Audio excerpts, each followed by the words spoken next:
People had told us that nothing prepares you for Africa because the conditions are so difficult and they're easy to observe. There's lots of need. Children with special needs, children that deviate in some way from the norm are all considered cursed. That's the culture. People look at pictures and they'll think, well, it doesn't look that bad. But when you're there and you see that there's everything that you can imagine, the smells and the sights and the sounds, this is their life every day. In this home where we have air conditioning and we have clean water, we can't just sit here and say, oh well. We can't do that. We have to do something. When we went over to adopt Kai, what we knew was that she was a child who had special needs. She had Down syndrome. She had been severely neglected, and her birth mother just could not care for her.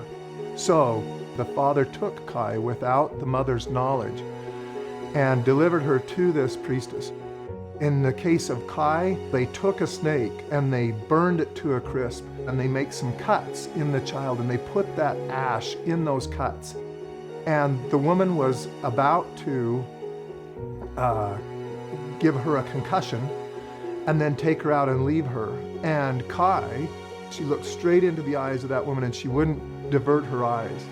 And the woman said, this child has something important to do. And she called the mom and said, I can't take care of her, you come and get her. And I know clearly now what it is. Her job, the thing that she contributes to other people, she helps them understand the value of every human life. So we have two short-term and long-term goals. The first goal is we need to build a structure that will immediately be able to provide a safe place for these children to live.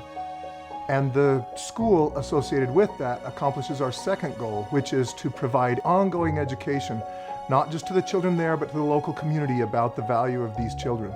We have almost 4 acres of land. We have the building permit. We've been able to level that land and start the building of the security wall, the mother's wall. This can go really fast.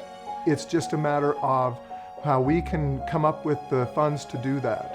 If you want to be effective with your charitable dollars, then find a place where the money goes and does what you want it to do, and it doesn't get stopped along the way. Anytime I travel, and all the people that help us do fundraisers, everything is volunteer. All the money that we raise goes over there. We need you today to help us rescue these children